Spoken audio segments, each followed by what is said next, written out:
And welcome everybody to the Final Yard here on the 5 Reasons Sports Network. I am your host, Louis Sung, and joining me today is Alfredo Arteaga, Jazz Santana, and our good friend Manny, the producer slash co-host slash whatever it is we need him to do. Also an Eagles fan. And how are your Eagles doing today, Manny? I just hope that we demolish Justin Herbert, but so far in the first drive, we're making him look better than Tua. That's not good. Well, I hope that you demolish Justin Herbert too, because I actually have the under on him on our sponsor, ThriveFantasy. So if you want to go ahead and get onto Thrive Fantasy, just focus on the top tier athletes. Choose 10 of the available 20 players to build your lineup. Each prop is assigned a fantasy value for both the over and under on how likely it is to hit. And if you hit the most props and rack up the most points, you'll win a share of the prize pool based on which contest you choose to enter. You can also just choose individual players and just go with the flow on the props area. So all you have to do is you choose how much money you put in, and for the contest, you choose whichever one fits whatever it is you want to risk. If you end up winning, you win big. If you end up losing, well, at least at the very least, you'll probably at least get your money back. So there's at least that. So go ahead. Don't waste any more time. Get to thrivefantasy.com or use the link in the description. Use the promo code that's right there, and you'll be able to jump right on in. Again, thrivefantasy.com. Thank you once again for sponsoring today's video. So Dolphins win 17-9 in what was probably one of the most boring exhibitions of football I have ever watched in my entire life. I actually fell asleep while I was live tweeting the game. Like, think about that. I constantly have to be looking up and down and typing, and I still somehow managed to fall asleep. That's how boring this game was. But do we give the Dolphins credit at least for winning the football game? I assume we gotta have to give them credit for at least that much. They managed to win, which I understand that the Texans are an absolute garbage franchise right now, like even more so than Miami. So again, we got to give the defense credit where it's due. They managed to shut down Tyrod Taylor, who up to this point had been an absolute Dolphin killer in his career. So we can give him credit for that. Javon Holland, his first career interception. He actually got a sack on Tyrod Taylor as well today. So pretty good game by the rookie. So I can give him credit for that. Jalen Phillips combined with Emmanuel Ogbah for a sack. So give him credit for that. I mean, the defense played great. The offense still looks like trash, but if nothing else, we've proven once again that the Dolphins are being complete idiots for not extending Mike Gesicki much earlier. Oh, look who's come here. Are we supposed to say something to all Yes, that? You're supposed to say something. Yes, you're supposed to comment. I don't even think Alfredo wants to talk right now. He's like, I'm not going to get into this. Yeah, you got to. I mean, a win is a win, right? I mean, we win, and the point is to win. Forget about style points. Forget about everything else. But we're still a terrible football team, right? Like 5 turnovers, and we win the game, and that just tells you everything you need to know. I think. Obviously, the Texans are not very good either. I don't think that this is, a game that we can say, wow, our defense is amazing. I mean, we played the Texans. So, but again, a win is a win. So, I mean, it's nice to see them win and battle in a game. But at the same time, man, I mean, Jesus, what an ugly game. It was just terrible. I know for a fact that Hussam suddenly just popped in out of nowhere and was like, I'm here, quick, don't leave me alone, I'm here. I was like, oh, Hussam, go ahead, man. You came in at the last moment. You told me you weren't going to be able to come, so now that you're here, you must have had something to say to just suddenly jump in here. Yeah. First of all, how's Baltimore? It's not that Sorry, cool Jazz. as I would. No, they got the ball back. I'm all right, man. They got the ball back. Oh, there we go. There we go.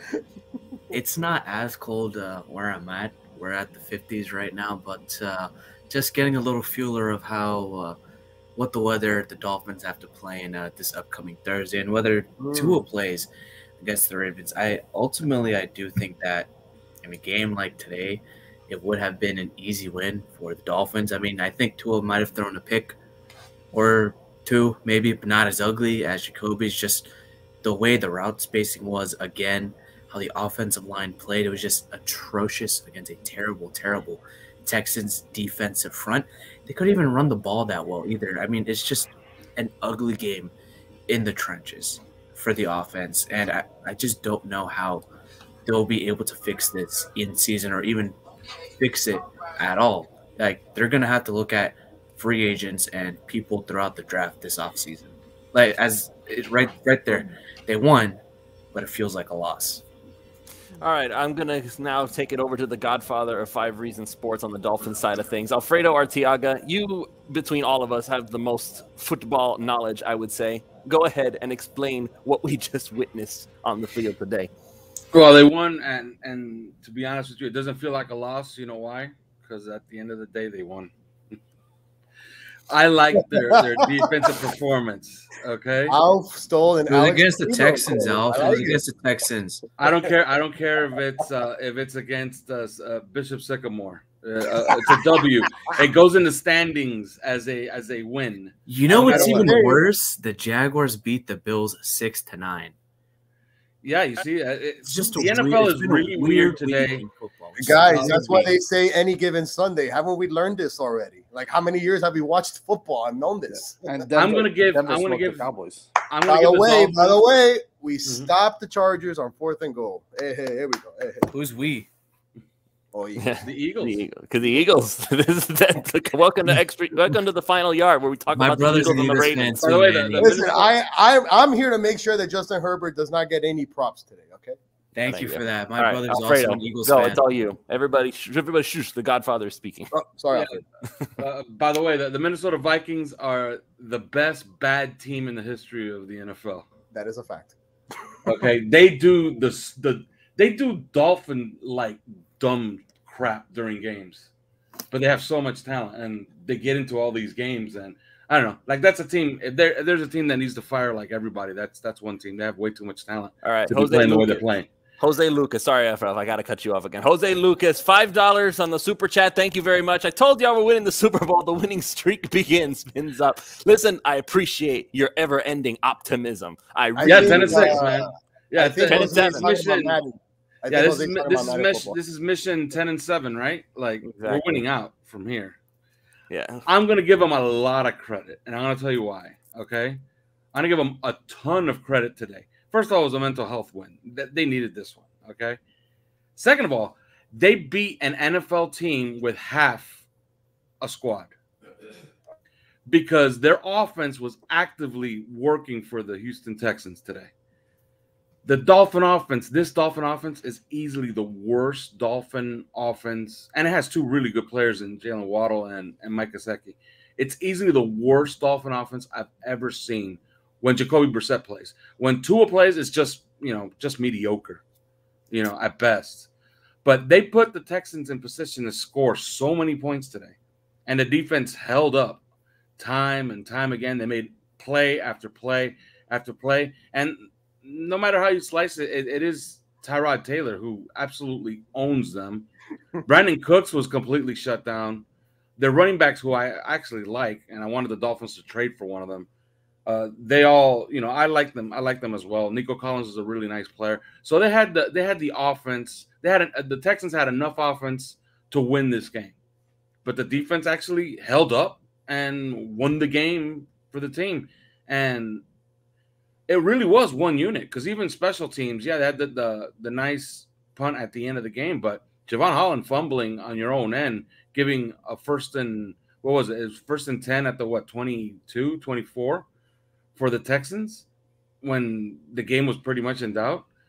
Yeah, I thought I'm going to give them a lot of credit. The defense finally played like, we kind of expected them to play all year. And it was needed. It was needed, Alf. As you said, it was a mental health type of win.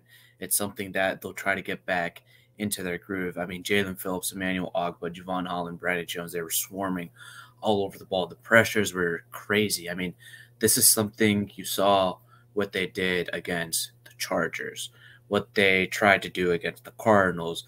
You saw that they tried to do it that first game versus the Bills, but it wasn't successful enough where the Bills were able to score 14 points. They really had to lay back and just attack along the perimeter and just have Josh Allen dink and dunk his way. This is a Dolphins team where you want your offense to be aggressive, where you want the opposing offense to be aggressive, and you bait them into those throws. You bait them into those throws that you're able to pick it off. You're able to create fumbles. You're able to create turnovers. You're able to get 5 to 6 guys into the backfield and make the opposing quarterback play. It was not easy on Tyrod Taylor. He felt it. He was, you could say, running away for his life, kind of like Jacoby Brissett was doing today, even though, Jacoby has pretty decent pocket escapability, but not like Tyrod Taylor. So they finally kept a mobile quarterback in check, guys. When was the last time we did something like that? I don't remember. I would say Josh Allen week 2. Yeah, I'm going to be quite honest with you. I don't know much about the Texans offense, but all you basically have to look at is basically their turnover margin, how many points they've scored, and if they have actually had time of possession. None of those stats are they even close to at least being positive. So I understand your concept. You're saying, well, hey, it's a great win. Well, in all honesty, I think I'm going to go with off because I didn't think about it like this. To lose 6 games in the NFL, man, at some point you can kind of stop saying, well, at least I get paid. Dude, it's 6 consecutive weeks that the fan base is on you, that the media is asking you what's going on, all this controversy with Tua. So at least for this team, I would say, man, it's one heck of at least one less monkey on their back going up to Baltimore, which doesn't seem like it's going to be easy. But I do, again, Hussam, when you kind of say, when's the last time this team actually controlled a mobile quarterback? I was just happy to see the whole aspect of the defensive side of the ball where we were saying, last season they created all these turnovers, right? They had all these pressures at a consistent basis. Today, it was like, holy shit, excuse my French, this is what we were expecting out of this damn team the whole year. So why is it that now it comes out against Houston? Why? Because now the team is total behind the wall or the 8 ball? That's the most frustrating part about it. I think it has really much more to do with just how bad, like this just shows how bad the Texans are. And by the way, Tyrod Taylor is not a good quarterback. Like, I don't know, like we're praising them for containing or running quarterback. Tyrod Taylor and Mr. Thad Lewis always beats the Dolphins no matter what. Yeah, I know. I know. Smith. You're forgetting about Geno Smith. Oh, but only at Hard Rock. Only at Hard Rock. Hussam, you know what you can do? Look this up because I'm pretty sure that it's really close. Look up total turnovers created last year at this point of the season and total turnovers created this year at this point of the season. So through, what are we talking about? Through 9 games. I think they're identical. For the turnovers. Let me try to Google it. But give me a couple minutes. You guys. That tells you how bad the offense has been this year. And it has been bad. Let's not mince words about it. It has been just god awful. And today, by the way, like I see everybody saying, like, why are we upset? Why are we upset? They won. Yeah, they won. But again, this is the same complaint that I had in week 1 before this whole 6-game skid this whole 7-game skid started.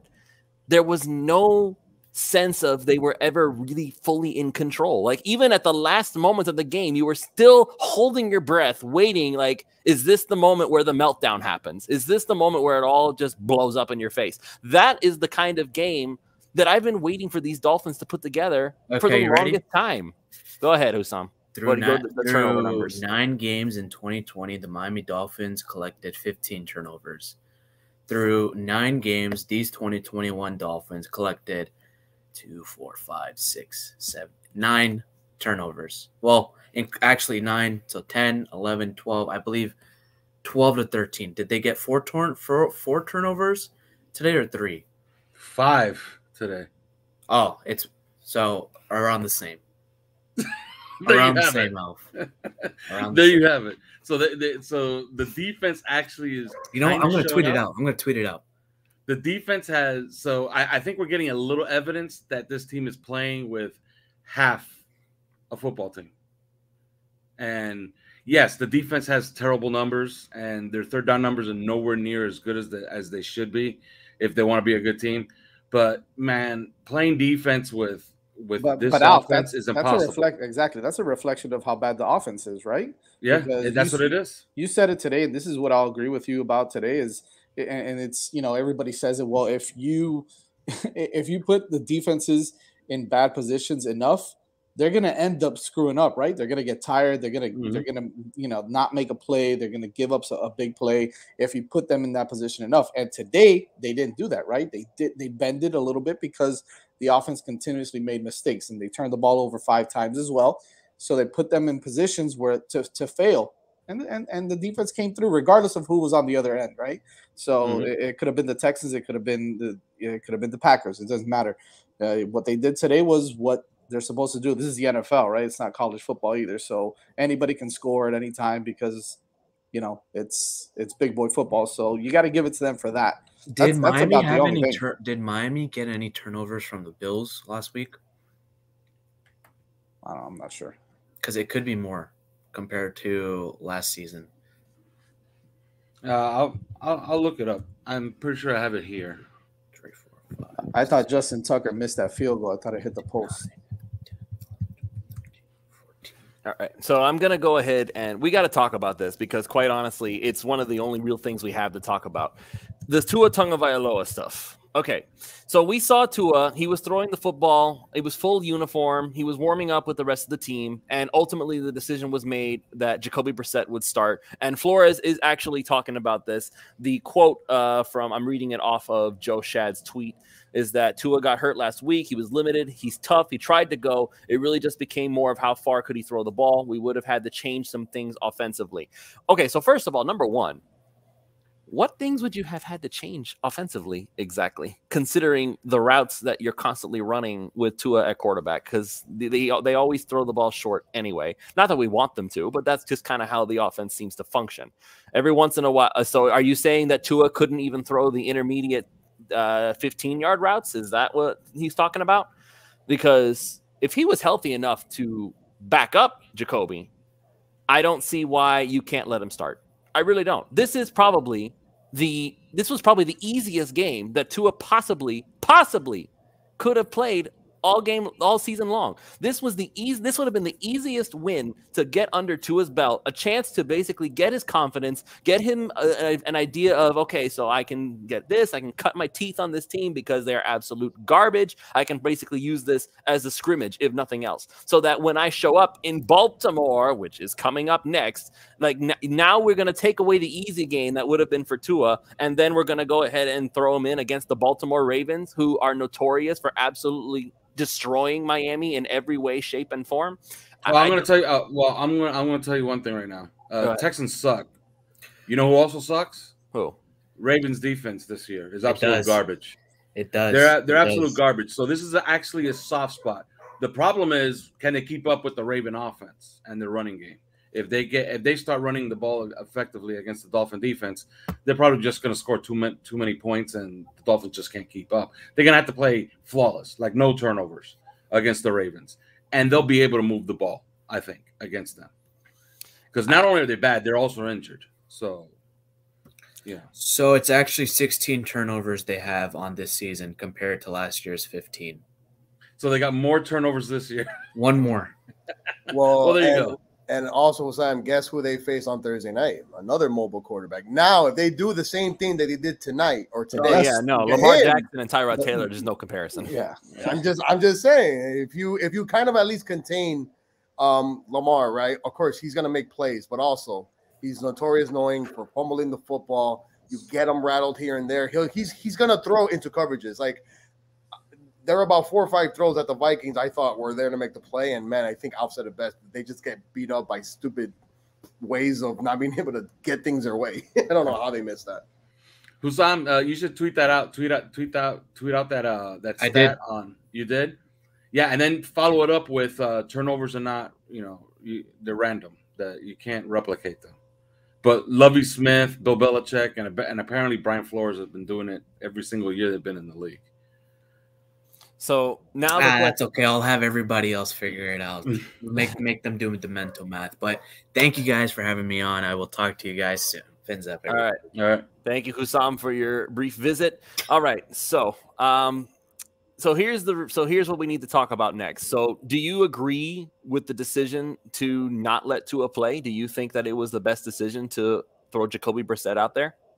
Well, he's Brian Flores says that he couldn't make all the throws, and that's why he couldn't play.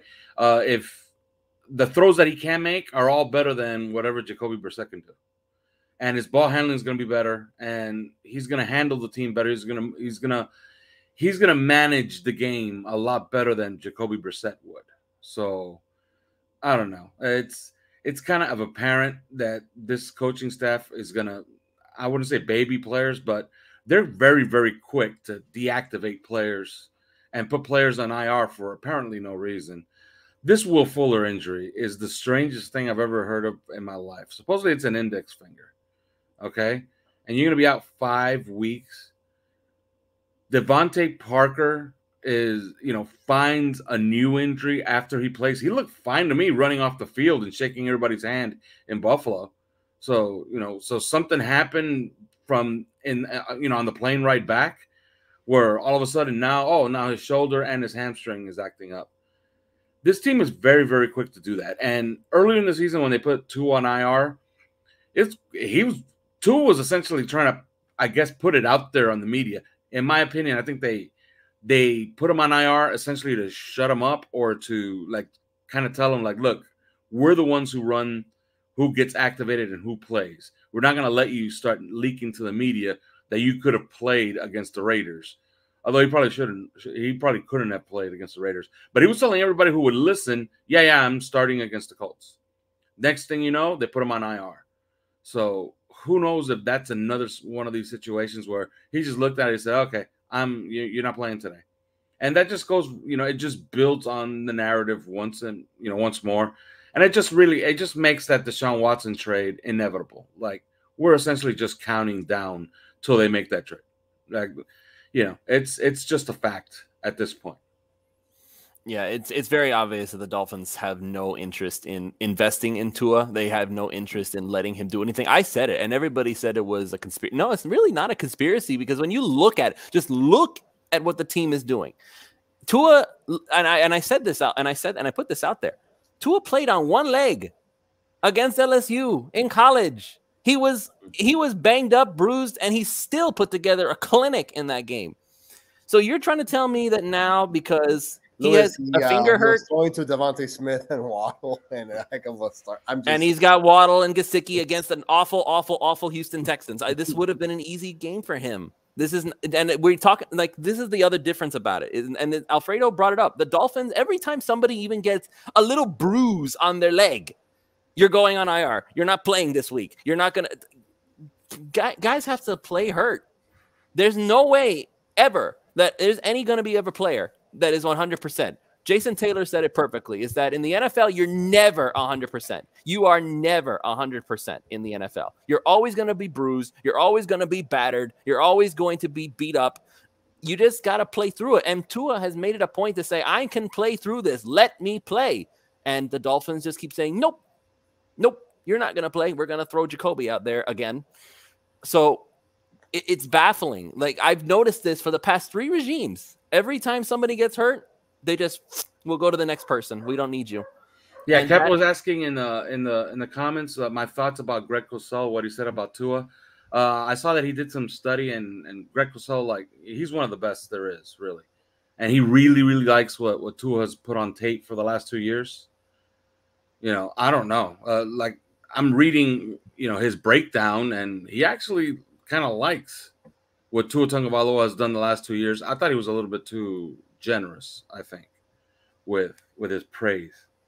So I don't know where everybody's getting that Greg Cosell said that he's bad or anything like that. The criticism is being made specifically that Tua doesn't read defenses, that Tua just reacts and throws the ball. He's more instinctive than most, and he plays the game. I think Chris Kaufman said this on our podcast, and he's absolutely right. Tua plays the game a little bit more personal than other players, than other quarterbacks. He doesn't play it analytically.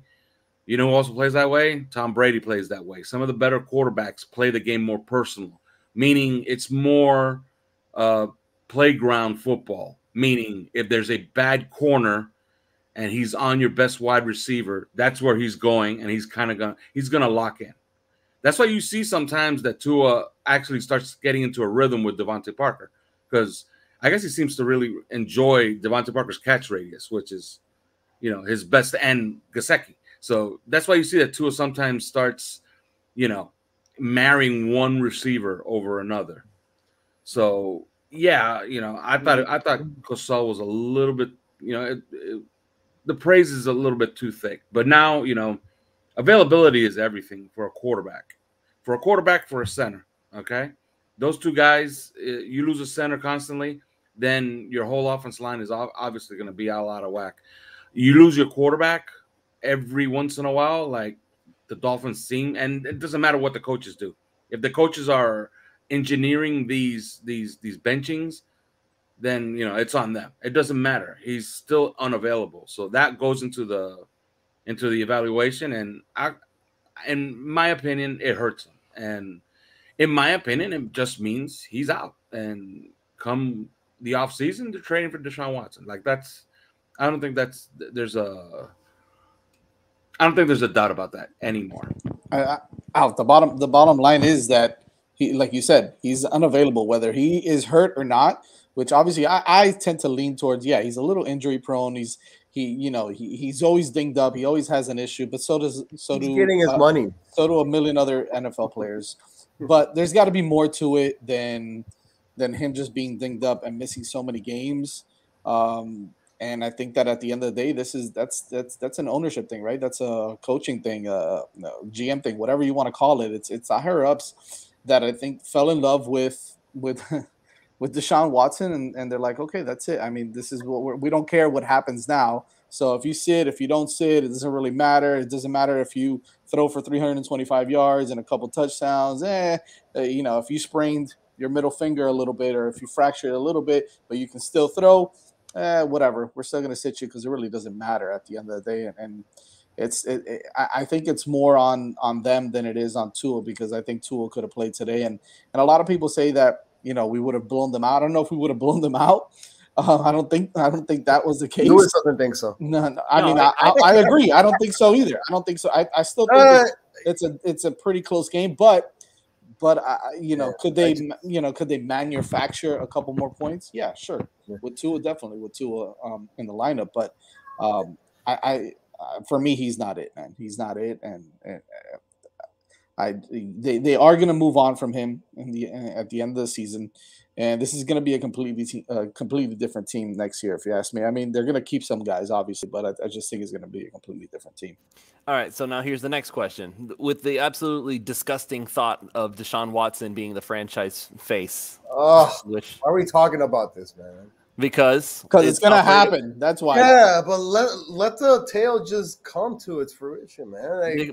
Like if that's what we do, we have nothing left to talk about. And listen, I with all these experts, whenever they look at Tua tape, right? I think it's pretty safe to say that it's unfair to compare him to any other quarterback, man. This man here was thrown into the fire with an old man Chan Gailey as an offensive coach, basically who likes Ryan Fitzpatrick. Whatever the case may be. Then he comes into this season where we think he has a full-blown knowledge of the offense, but then we know he has 3-4 people throughout the week telling him, do this, do that, do this. And then you see how the season has turned throughout the whole football thing, not just with him. Yes, has he thrown picks? Yes. But in those games where he's thrown picks, he still puts you in a position to win the football game. Those are things that I don't think a lot of people really recognize, right? All they see is, well, he threw picks, red zones, that's it. There's nothing much to be wowed about. I just don't feel that Tua, man, has been given the right opportunities to actually be given a full-blown report card, man. And that's my issue with a lot of these fans, with a lot of these experts, that when they look at his film, they don't take those other things in consideration. The rookie quarterback's not going to succeed, right? Unless an offensive coordinator and the head coach and management are all in the same state of mind on what they're trying to achieve. And let's also face it, a lot of these guys are just full of shit. Okay, Greg Cosell is one of them. He hated Tua coming out of college. Okay, he said that Burrow was actually the best quarterback of the three. He also didn't like Herbert that much either. Okay, so take that with a grain of salt. But you know what his number one criticism of Tua was at Alabama, which I don't know how you could have a criticism of him. Greg Cosell's number one criticism of Tua coming out was that he pushed the ball downfield too much, that he threw deep too much. I rest my case. Yeah, that's bullshit. Yeah. I don't know, how do you not win the game by not throwing downfield a lot, but okay. that was the criticism. And now he's saying that he kind of likes how he manages games, that, but that he doesn't have too much around him. But then he always throws in the little jabs. I think after we get 17 starts of Tua, his numbers are going to look pretty good compared to a lot of guys that have come down the pike. But the problem again comes availability. If he's going to be missing games, then that's part of the evaluation, and it's probably going to be the reason they'll eventually move on. All right, sooner rather than later, I think. All right, and now here's the other thing. Tua, again, we all agree that Tua's not being given a fair shake, right? So yeah, we can at least all agree on that Tua's basically, it feels like he's being sabotaged from the start. Well, because he again, no offensive line whatsoever to speak of. Because Austin Jackson, once again, he and Jesse Davis all sitting they're sitting back there in the backfield as Brissett is on his back now. And they got a buddy now. They got a buddy helping them. Liam Eichenberg is helping them too. Eichenberg is trash now too because he was a disaster today. Okay, Liam Eichenberg today was a disaster. That's another thing that Tua does. He masks a lot of your problems on your offensive line because he's so quick with his throws and he has pocket presence. Like he can avoid a lot of hits in the pocket just by how he moves inside the pocket. So he masks a lot of those problems. That offensive line is. I don't know. And it has nothing to do with football knowledge or anything because this is anybody. Jesse Davis is not an NFL tackle, period. And Austin Jackson just shouldn't play. Like these are two guys that should be benched. Liam Eichenberg, I think, is on, he has to be on skates as well. Like, you also have to consider who plays inside of him. Austin Jackson plays inside of him, okay? So he's going to have a lot more pressure than most. But more likely than not, this team has one tackle on the entire roster, and he plays right guard. It's Robert Hunt, okay? This is an unmitigated disaster. And I said this before, like, if you're going to fire anybody for cause, Chris Greer is like the first guy you have to fire because nobody can build this offensive line and think that it was going to be good. It's just not possible. No veterans, no knowledge, no presence that you can say that this is a solid anchor. Everything was a chance, a projection, an assumption that things would go well. We assumed Austin Jackson would progress. He has not. We assumed Liam Eichenberg would come out and be great out of Notre Dame like he was in college. Hold on. Louis, I am so sorry to cut you off, but a lot of Dolphin fans in this chat are really trying to tell me that Trevor Lawrence was actually the reason why the Jaguars beat the Bills today. Is that true? Because I didn't watch the game. Well, I'm looking at the score. I'm just saying. Did Trevor Lawrence? I was about to say. Trevor Lawrence. Hey, maybe Trevor Lawrence was like 33 or 42 for 485 yards his passer in a 96 game. No, his passer rating out was 200. Like, come on, man! Like, get the hell out. Dude, like this fan base, dude, is ridiculous. Quarterbacks rule the world, man. That's kind of how it is. Trevor just beat Josh Allen. Come on, bro. They kicked 3 field goals, man. You know who beat Josh Allen? Josh Allen. Josh Allen beat Josh Allen. Which one? Hold on a second. Which Josh Allen? The Jaguar. The Jaguar. Oh, I thought it was himself or the other one. No, the other Josh Allen. And by the way, somebody came up with that. Somebody tweeted that out, and I was like, yeah, I think that all of us here are going to go the rest of our lives, and it's never going to happen before. It's never going to happen again. No. Josh Allen intercepted Josh Allen. I don't think that's going to. Josh Allen intercepted Josh Allen. Josh Allen sacked Josh Allen. Josh Allen forced fumble off of Josh Allen. Yeah. And by the way, I had an argument with a guy on Twitter when I was telling him Josh Allen's a stud. And, well, there you get to see it right there. Yeah, which one? The linebacker? Actually, both of them are studs. But the Jaguar is not too bad. He's a good player, man. He's just stuck with a coach that probably doesn't want to coach or even be there. So that's the sad part about it. Yeah, that guy's a stud. I take him on the Dolphins in a heartbeat. Mm-hmm. I believe he is up at the end of the year. Oh, is he? Yeah, but I think his 50-year option is already kicked in. I don't know. I could be wrong, but if it has and he's making it to free agency, that's a guy you go after. You know who's not going to have a job next year in the NFL? Brian Flores, hopefully. Besides him, Sam Darnold. That man just gives away games, bro. If the Dolphins could play the Panthers, that's an easy win, bro. The other way. He's bad, man. Horrible. Jeez. I love how people are saying that I'm turning the corner. What corner am I turning? The one that I says I want Deshaun Watson? I'll say it again. I hate Deshaun Watson. I don't want him anywhere near this franchise. So, but that's besides the point. Okay, so let's do this. Let's say the season ends, and they go get Deshaun Watson.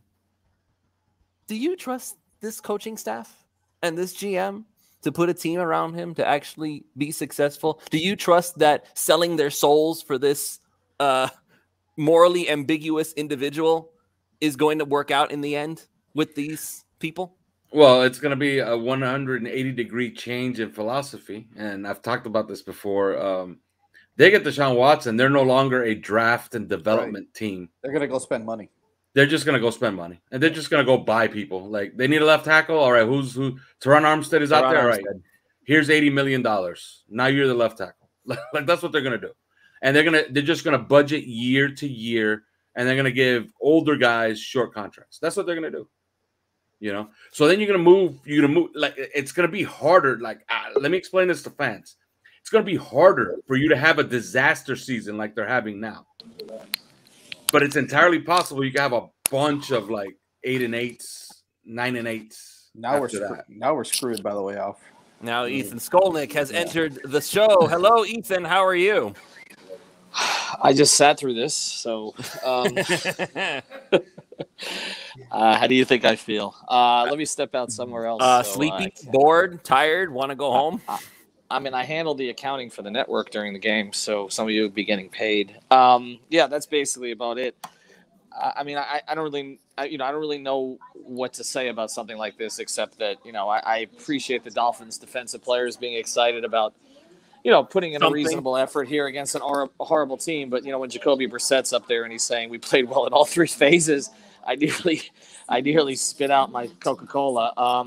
Was that Manny Diaz or Jacoby Brissett up there at the podium? I mean, it's hard to know. I mean, to me, the only interesting thing really to come out of the pressers downstairs was, the idea that, with Tua, that what it was really about, which is, according to Brian Flores, the fact that he couldn't make all the throws that they needed him to make, but he also didn't commit to him playing on Thursday, which I found interesting. So we may be going through the exact same situation.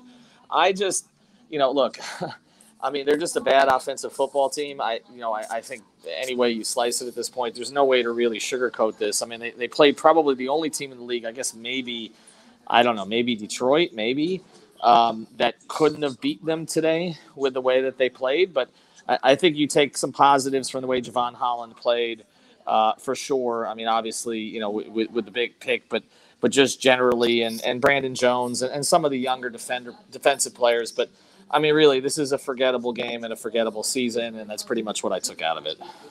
So you have to be careful, Ethan, because a lot of people in here are saying that Jacoby Brissett is the reason we won. So you have to. Oh my God! Somebody said that? A lot of people. They're basically like, how dare we say that Tua would have been better in this game? Like, no. I mean, the only thing that Gesicki saved him a couple of times. My God, Mike Gesicki, please, can somebody get this man a contract? Blank check at this point. Well, the two guys they haven't really gone out to re-sign are two guys who made plays today, which were two of the guys, which are Gesicki and Agba. So of course they don't have contracts yet. I don't know how you can look at Jacoby Brissett and say he had anything better than a C- performance today. I mean, that would probably be the high end. Alfredo, would you agree with that? Is that about right? Yeah, I think.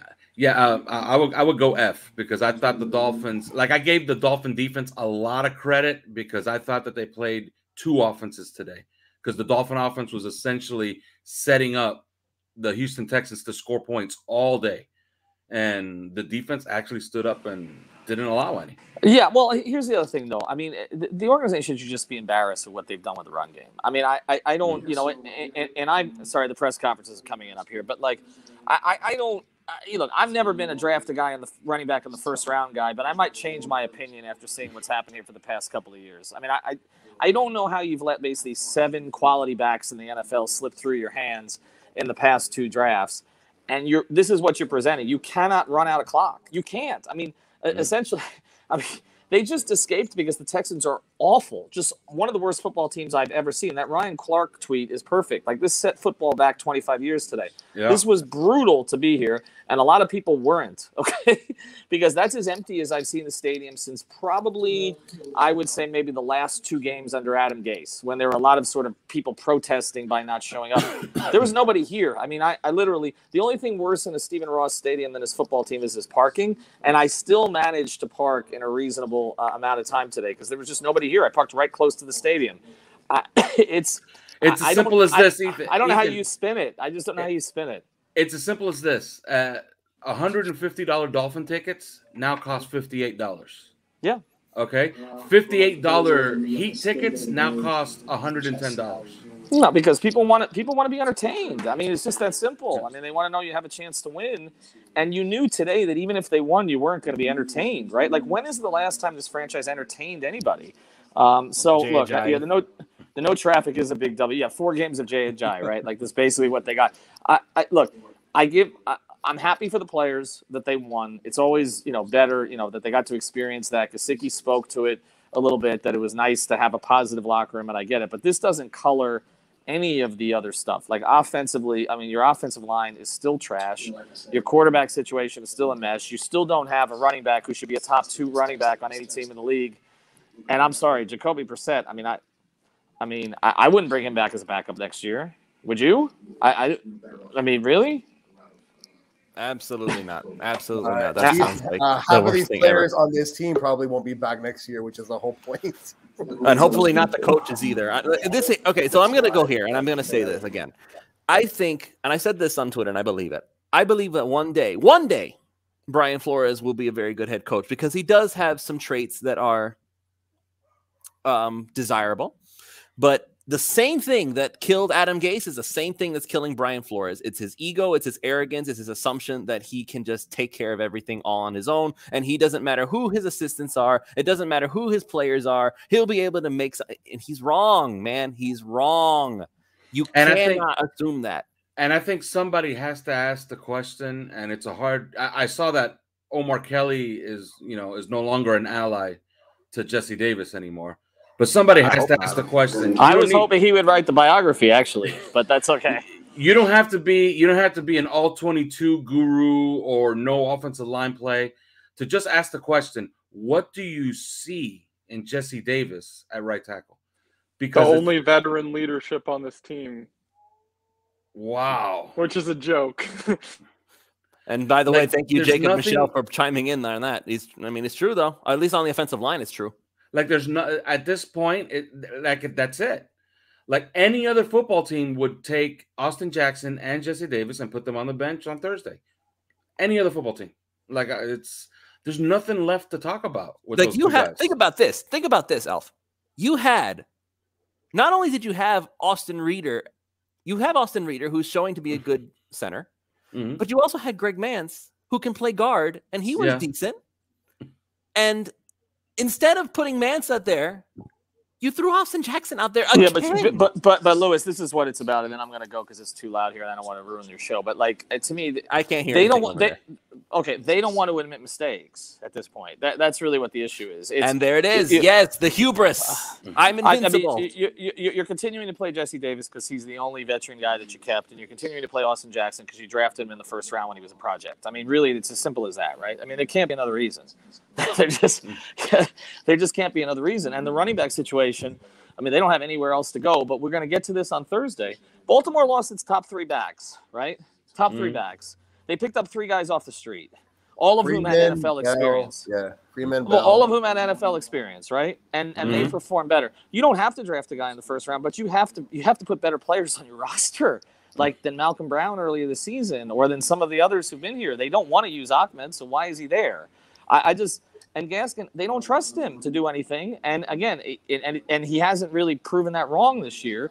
So, I mean, you just go down the list right now. Like, the only thing I'll say is this, okay? On Tua, I don't know, how close he was or how close he wasn't. We're not going to hear from him all week, obviously.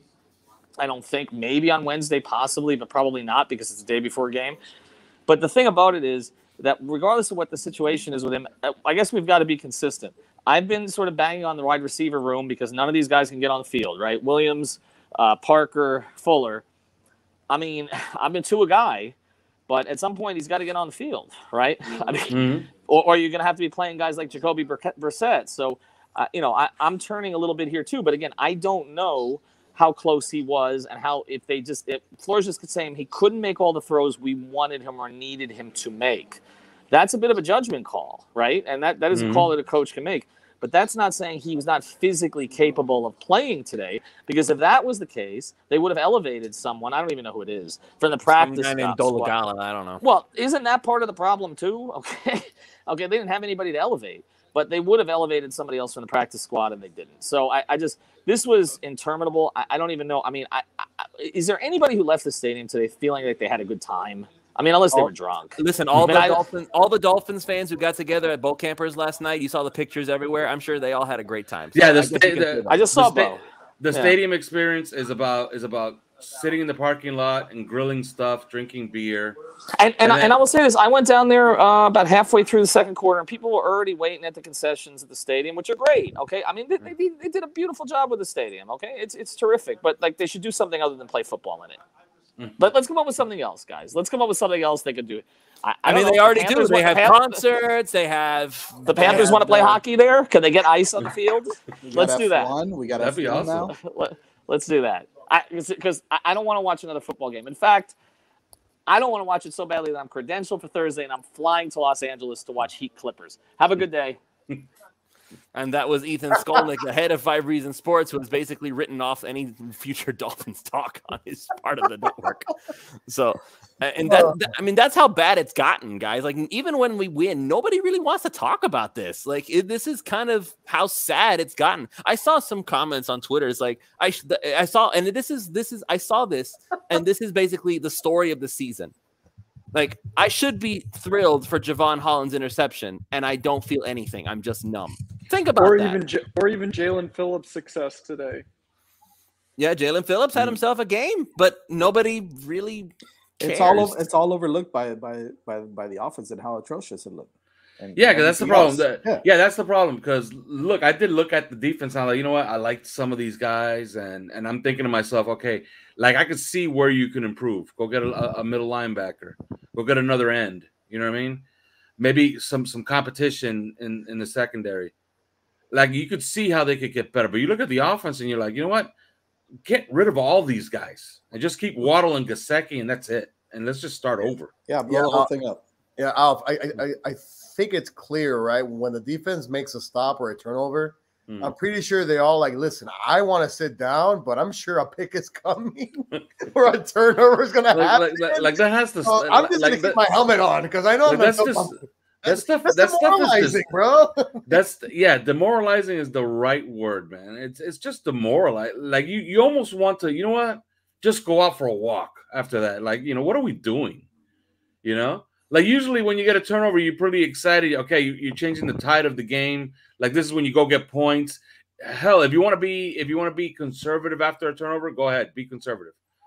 But man, to turn it over right away, you know, and I think they did that twice. And that was Brissett, by the way, the oh so wonderful Jacoby Brissett.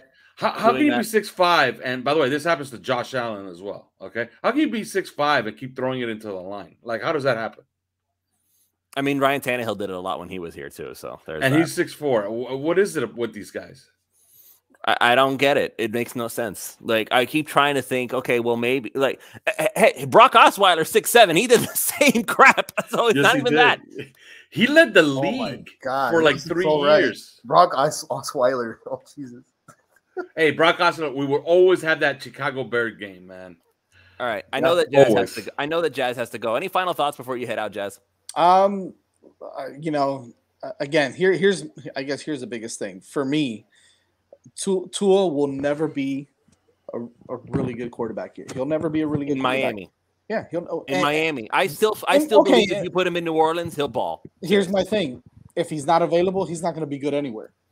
That's just the bottom line. And whether it's here, whether it's insane, whether it doesn't matter where it is. I just don't. I don't have the trust that he's going to be available regardless of where he's at. But that, Jazz, to me, can is you the at biggest least thing. say for about 5% it's because of this organization, man, not being? Well, of course, Okay. yeah, of All course. right. More than 5. Are you kidding? Well, Like, I was listen. trying to be generous, Louis. Relax. No, don't be generous. No, we got to hold these guys accountable. Of course, We got to it's hold that these as guys well, accountable. But how many times in the NFL do you see a guy, go from a situation like this, whether he's injured or not, whether he's really injured or not, kind of go somewhere else and just completely blow up? I'm not saying it hasn't happened, but it's few and far in between where you see that happen, right? So he's been ruined by this organization, no doubt about it. But at the same time, if he's not available, whether he really is injured or not, I just don't ever see him being the quarterback that I think we all want him to be. That's it. I love you guys, though. You guys are the best. Thank you, Jess. Big week for you, huh? Yeah, Miami, Florida State. Super big week. We're 5-4. Relax. Don't worry. We fucking suck too. We're fucking 4-5. I'll see you. Oh my god, that game last night. All right, sorry. I'll see you guys later. Later, Jazz. All right. So, okay. So we're gonna go ahead and we'll keep going for a few more minutes, and then we'll go ahead and call it because I know that we've already gone for almost an hour. I want to just say this, and this is why I say we have to hold these guys accountable. Like we talk about how Tua's injury prone and all that. Yeah, that's true. Yes, he does get hurt a lot. But think about it. Why is he getting hurt? Like, do you think that if he had a half decent offensive line, he'd be as injured as often? How many times did he get getting slammed? Running game. He had a running game. He keeps getting slammed to the ground over and over again. Run the football. Yeah, because he's not having any of those injuries where where he's running around and then all of a sudden he just falls down because he pulled a hamstring or something. Yeah, but the rib injury was a result of that. But what about like the finger issue? The finger issue, he could play. Again, this is Flores saying, no, we're going to sit you down because we don't want you to play. Well, remember last year's finger injury was due to him hitting Aaron Donald's helmet. And this year it was hitting Greg Rousseau's helmet. So why are those guys right in his face? Okay. Because their offensive line is getting pushed right back into him. Correct. Jesse Davis, Austin Jackson. It's like Liam Eichenberg. God, it's like if my plan to fix the offensive line next year is very, very simple. It's very simple. All you have to do, watch this. Here you go. And it's basically the plan that Alfredo laid out. Yeah, you're going to spend a lot of money, but it's going to do it. You sign Terrell Armstead. You sign Brandon Scherf. You can keep Austin Reeder at center. They won't do it, but that's what you should do. Robert Hunt gets to stay at right guard. And at right tackle, you draft whoever the top prospect is. Fixed. Problem solved. It seems so simple, and they won't do it. Yeah, all you really have to do is, and I understand Kansas City is not very good this year, but they're not very good because their quarterback is not that good. Okay. All right. But what did they do? They had their own disaster on their offensive line. What did they do? They just went out and fixed it. And all they did was bring back one second-round pick from last year, Lucas Niang, and put him at right tackle. The rest, they spent money, they made trades, they drafted. That's it. But this team, like this Austin Reeder thing, like this is going to be the latest. You're going to see. They're going to let him go. I'm sure they will. Yeah. Every good player Thursday, they let go. I want to see who starts at center on Thursday. Because I believe Dieter is coming back. Oh. So we shall see. We shall see who starts at center. Yeah. He's been good. I know one commenter said that Austin Reeder hasn't been good. No, he's been good.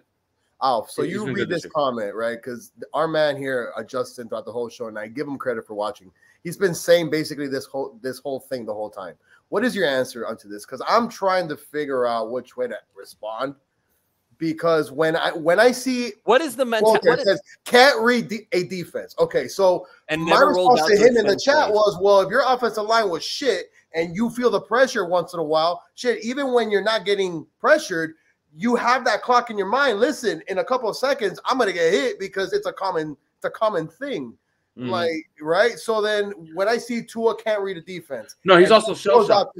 Plays. He's also shell-shocked. If you watch Tua play, and that's something that he kind of fixed against Buffalo, but it was showing up big time against Atlanta and showing up also against Jacksonville. He fades when he throws the ball.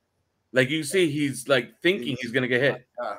Yeah, if you watch him, he throws the ball and then he steps back. Mhm. So I've seen that a I lot. want to try to throw left-handed here, but he throws, and you see that when he throws, he pulls his arm back, and then he starts fading already, like if he's about to get hit, and there's nobody standing there. Yeah.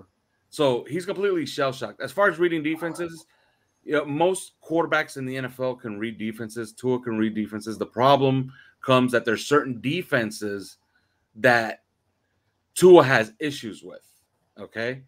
And when they start using cloud coverages and they put Tua over the top and they play 2 deep zone against Tua, for whatever reason, Tua Tagovailoa doesn't trust his receivers into that pocket. And that's why you see he doesn't throw the pocket behind the corner and the safety. He just doesn't do it. And he should, because that's something. Look, the one time that he tried to do it, he threw an interception against the Jaguars. It's not that he can't read defenses. He doesn't trust his receivers in that instance. And it's hard to trust your receivers when you lead the league in drops. Like if you just assume they had 5 more today, 5 more drops today. Like think about that. Like we lead the league in drops again, and it's not even that. Oh, it's this again. Didn't we lead the league in drops for a while last season too, and the season before that? And the fact that Fuller, Parker, and I think Waddle haven't been on the field at the same time. No, Waddle's been on the field. What is going on with Albert Wilson, guys? Together. He's just bad. Like, what happened to that Kansas City slot wide receiver a more creative offensive game plan? Oh.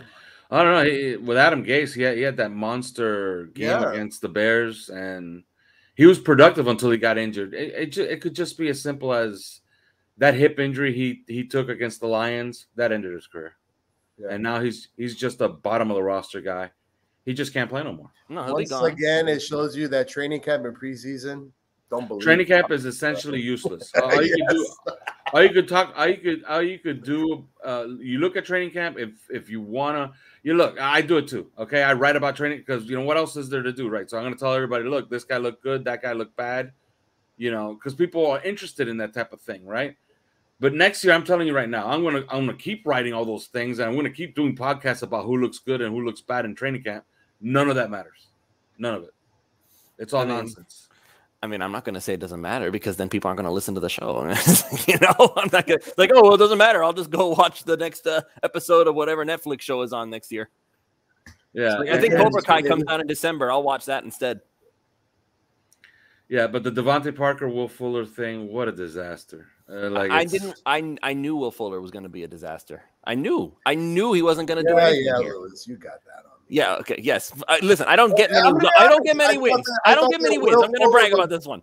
Yeah. It's just to me, it was too early to say those things, and I didn't expect for that to just go the way it did.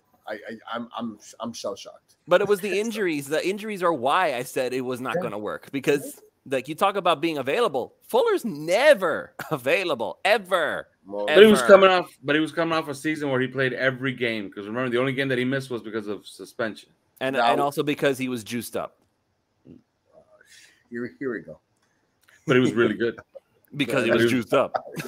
Well, I don't know if the juice made him, catch the ball better. It made him not hurt as easily. Apparently, the juice in Miami ain't as good.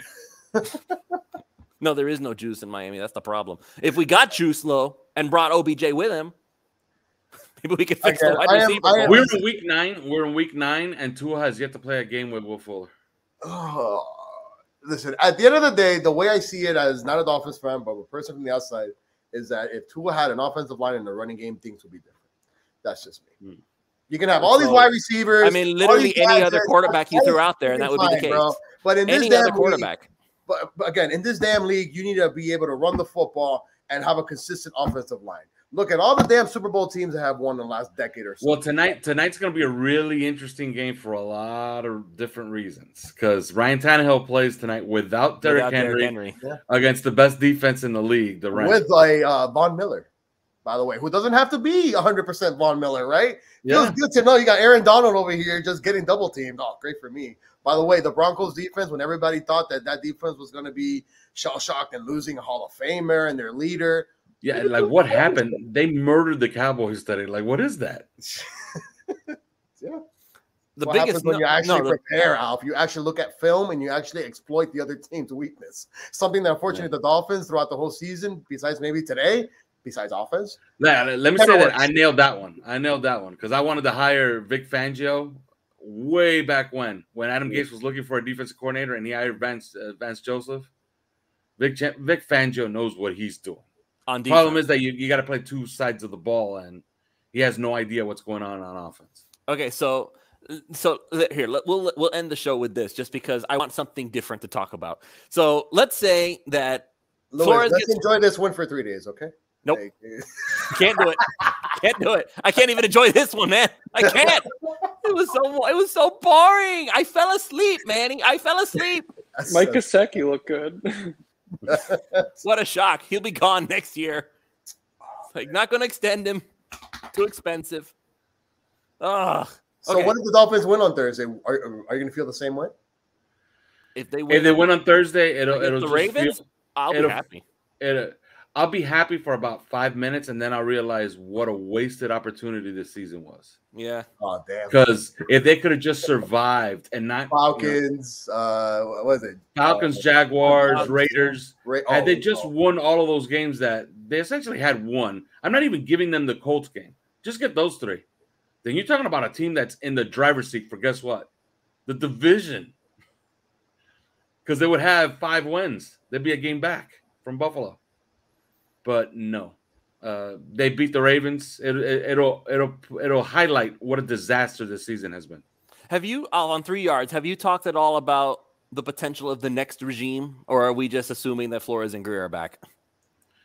Well, I think that Flores is going to be back no matter what. I think Greer is probably moving on to a promotion, and maybe Marvin Allen takes over, but. We haven't talked about who to bring in, but we don't know what Stephen Ross might do. Like, because that's the thing about it. Like, I've already maybe he'll do something different. Like, what is it that he hasn't done? He hasn't signed the sexy college coach, right? So maybe Lincoln Riley. Oh no, don't do that. Maybe that's what he's gonna do. What is it that Stephen Ross hasn't done?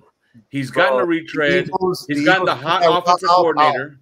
The Eagles went that route with Chip Kelly, man. It's not fun. It is not fun. Oh my God. So it has to be like because if you look at Stephen Ross, he's done everything, right? Yeah, he has signed big time free agents in consecutive years. Yes, we've seen that with Brandon Albert and Sue. He does. He hasn't traded for a coach yet. He almost did. Maybe that's it. He almost did. And you know who? One that I would be all over. Okay, and there was a rumor that management, meaning the owner, and the coach did not get along last year, and he was possibly going to be fired, is John Harbaugh. I would send a first-round pick to Baltimore for John Harbaugh. You mean the Harbaugh brothers are getting the ownership pissed off? What a shock. Yeah, but John Harbaugh, that guy can coach. Came from Philly as a special teams coach, man. 10 years. That guy is a his ass off. Man. No, I'll take John Harbaugh in a heartbeat. There were some people saying I saw some Seahawks fans. They were complaining that they wanted to fire Pete Carroll because they just couldn't get it done in the playoffs. I'm thinking but they do have valid reasons though now because of the whole situation with Russell Wilson. They definitely have a valid reason now. Yeah, the fire problem, Carroll? The problem yes, with Seahawks, absolutely. Like your franchise quarterback has been asking you for a damn offensive line and running game for years. Yeah, the problem with Seahawks fans is that they think they have a good team and they don't. All they have is Russell Wilson. Yeah, that Legion of Boom is no longer there either, right? No, they have a bad defense. They have a bad defense and they have no offensive line. By the way, thank God Dolphins we go there and trade for Jamal Adams. Jeez, I thought linebacker. What are you talking about? He's the best in the nation. By the way, he said that in his intro for Sunday Night Football, and he gets beat on the very next play for the touchdown. That's great. No. The best quote was Trevon Diggs of the Cowboys, because I don't know if you guys were aware, but he was headed to setting some type of record. It slowed it down. He slowed it down a little bit as of late, but he was headed to a record of giving up the most yardage in the NFL in NFL history. He was going to give up something like 1,500 yards, but he had the 7 picks and the 2 pick sixes, right? They asked him about that. And he's like, I don't think I've given up I've never given up more than 20 yards to anybody all year. and the guy who was doing the interview told him, "You give up 145 against Minnesota." Nice. He's just like, what do you say to that, Mr. Diggs? So it's you never really know. Yeah, you never really know. But yeah, if they were to if the Seahawks were to fire, I don't think they will. But if they were to fire Pete Carroll, I would be like pounding the table to bring him to Miami. For real, I would. Just what does it bring? He's just he's an administrator and he's a defensive guy. He's an administrator, which right now Flores is not. But you already have a defensive guy. Yeah. So what? And at least Pete Carroll will be able to say, let me get somebody in here who I know can function and is at least halfway respected. If he comes with Russell Wilson, I'm all for it. Flores burned all his bridges, man. You can't. Who else are you going to bring in at this point? You're going to stick with Godsey and Studsville again? Yeah, at offensive coordinator, I have no idea where. Because there's no one. No one would come out. No one's going to come for this. No one is going to. No, because they think they're going to get canned. Correct. No, you know how you become a really hot commodity if you get Deshaun Watson. You get Deshaun Watson, all the OCs everywhere, they're just going to line up. I hope if that ever happens, Tua becomes a Hall of Fame somewhere else. Because this team doesn't deserve anything nice, man. It's sad. New Orleans. He goes to New Orleans, he'll be a star. Oh, great. Another Drew Brees thing, right? Where they signed the wrong quarterback. Lovely. Exactly. Can you imagine that? Oh, my God. You're giving Sean Payton Tua. I think that's going to create, oh, my goodness. This fan base is going to lose it. Okay, I'll stop. No, listen. Hey, listen. Sean Payton was trying to make something with Winston, and he's actually succeeding. And he even did something today with Trevor Siemian, out of all guys, right? Like, bro, Sean Payton has a job for life because if he's able to do this with quarterbacks, man, can you imagine a Tua in there? His offensive mind is just going to be like, ooh, okay, all right, boom, like. Oh. But that's a coach, and everybody associates. Jacob, if you're trying to talk, we can't hear you. Yeah, everybody associates.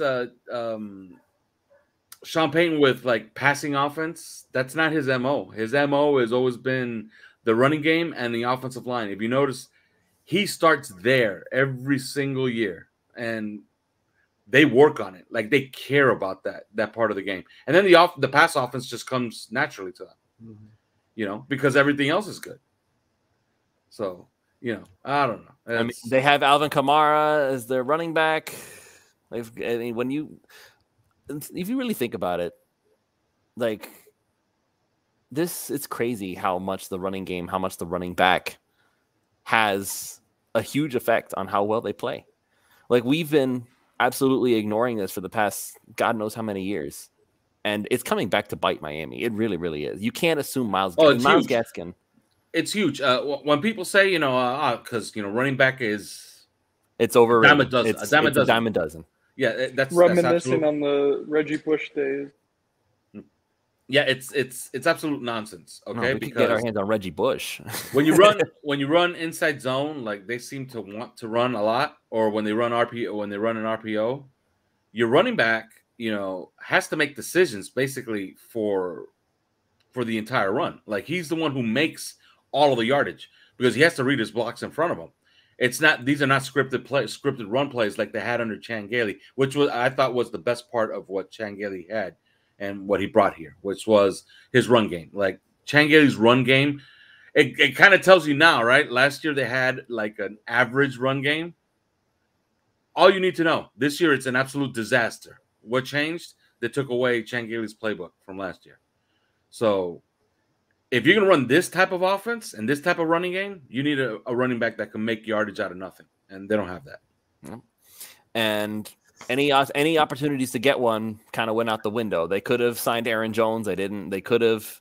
I wanted them to throw a ton of money at Derrick Henry not too long ago. I wanted them, and everybody was like, "Nah, it's a fluke. It's not real. He'll slow down." He hasn't. By the way, guys, I don't know if you guys are paying attention, man, but Jordan Howard has all of a sudden become quite a running back. Yes, as an Eagle uniform, and I said this a lot on the postgame show last year, and I'm gonna say it again. I don't feel like he was used properly. I don't feel like he got along with anybody down here, right? And he leaves, and I'm just saying. And I swear, man. Like sorry, I'm just. pointing out stuff, man. It's just so once again, we've just reached the point where it's like, oh, it's the coaches and the franchise, it's cursed and blah blah blah. So once again, there's no solution. I'm just saying. By the way, Damon Harris would have looked really nice here. Would he? Well, here's the thing. They sent Eric Studsville to visit every single one of these guys. He spent a day with Jonathan Taylor. He spent a day with J.K. Dobbins. He spent 2 hours and 20 minutes talking to J.K. Dobbins at the Combine. And then afterwards, J.K. Dobbins said he wasn't going to participate. So everybody said, oh, he was given like a draft guarantee. So, they scouted all these guys. So they took none of them. I think J-Boy asked a good question. What happened to the signing of Duke Johnson? He's on the practice squad, right? Isn't Duke Johnson 30? Isn't he over 30? Isn't Le'Veon Bell 45? And look, he's running the football well. No, but that's what I'm saying. It's like, let me see something. Hang on, let me see something. Duke Johnson. By the way, he's 28. No, he's still in the under 30 threshold. So no, he should have a chance to play. By the way, Jordan Howard in the first half, 12 rushes, 58 yards, and a rushing touchdown. Manny, I started him today in fantasy. Let's go. Awesome. I'm surprised the Titans did not try to make a trade for him because I'm sorry, Tennessee's not going to go nowhere without a running back, especially for Tannehill. That's a bad blow for them. That's another guy I'm starting. I'm starting Jeremy McNichols because I think Tannehill's going to throw him the ball like a was times. Jeremy McNichols that Bucs running back that we saw on Hard Knocks that he got cut, but because he was Snoop Dogg's boy or something like that? I'm not sure. You remember the Bucs Hard Knocks? I can't remember. Yeah, I remember the Bucs Hard Knocks, but I don't remember if that was the guy that got cut or not. All right, so we're gonna go ahead and call it here. We've gone on long enough. A post on Thursday night. What if the score is lopsided? Do we want to? I don't know. I mean, I'll come on by myself if I have to. No, I'll also come on. I'll try to trade shifts, make sure that I can get here on Thursday. I think the Heat do play that night, by the way, like past midnight. So yeah, I got you, Lewis. I'll be up. I appreciate that, Manny. All right. So, any final thoughts about anything really before we call it a show? Yeah, my final thoughts are they have to do something drastic on the offensive line, meaning likely bench 2 guys and move Liam Eichenberg somewhere else. Try Greg Little. It's at the point of no return at this point. It's over. It's over. Quiroz-Neto. Yeah, you're looking at an offensive line that you just look at it and say, we develop Liam Eichenberg, we play Robert Hunt at right guard. Everybody else, bye. That's where you're at. They won't. But they won't. All right. Thank you all so much for joining us. And big thanks once again to Thrive Fantasy for sponsoring today's video. You can go ahead and check out all of their props. You can go ahead and just pick the top 10 out of the available 20 players. Try to get some money out of it because I know that I'm not getting any joy out of Sundays anymore. So thank you once again. Thank you for joining us. Alfredo, thank you very much. And thank you to Jacob Michelle. And thank you for Jazz. And thank you to Hussam for the time that you spent. Of course, Manny for producing this whole thing, even though he's mocking me with the Jordan Howard stuff. It's like, this hurts so bad. It hurts so bad. I'm not mocking you. I'm pointing out facts. It hurts. It hurts, Manny. He was trash in Miami. I'm going to win a fantasy game today because of Jordan Howard. He was trash. Oh, by the way, I also, I made every good move today. I also started the Dolphin defense today. Against Houston, 32 points. I see. I'm gonna make you my official Thrive Fantasy broker. You're just gonna tell me who to pick, and then I'll start. Don't do that because I also drafted Julio Jones in the 6th round, and he's terrible. By the way, Lewis, Al's record on Thursday Night Football is not good either. So don't do that. Don't do that. It's not bad. It's not good. Okay, I moved from Jeff Fisher to now 8-10, so it's not good. Okay, all right. I'll keep that in mind. All right. Anyway, thank you all so much for joining us, and we'll see you all next time for another episode of The Final Yard. Good night.